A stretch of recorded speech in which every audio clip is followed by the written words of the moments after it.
Imam yang paling tua di antara imam yang 4 itu namanya Imam Hanafi.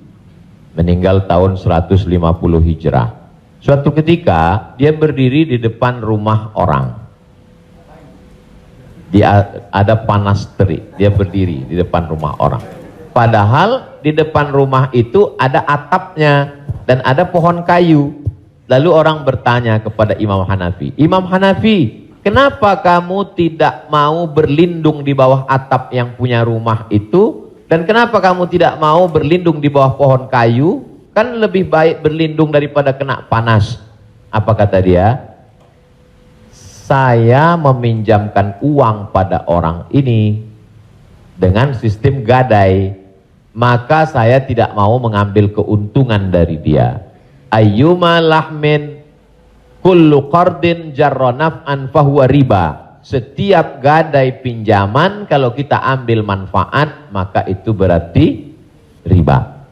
Tidak mau bernaung di bawah atap rumahnya karena itu dianggap sebagai manfaat. Jadi manfaat tidak hanya sebagai uang tapi juga manfaat sampai sekecil itu dia menjaga dirinya. Jadi gadai dalam Islam hukumnya boleh, tapi jangan ambil manfaat dari gadai. Yang terjadi sekarang adalah orang mengambil manfaat dari gadai. Saya punya uang, lalu kemudian ada orang mau pinjam uang. Saya tidak percaya dengan dia.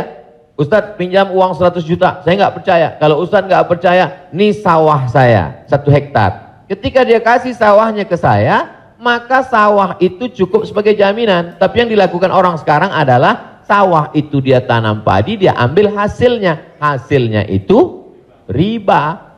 Maka sekarang orang kaya makin kaya, yang miskin makin miskin. Bagaimana dia mau bisa menebus uangnya? Orang sawah dia dipakai terus dan uangnya diambil. Maka yang punya uang makin kaya, yang minjam makin miskin.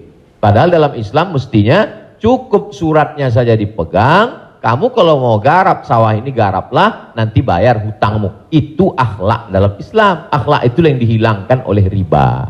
Riba ini sangat kejam. Wallahu a'lam.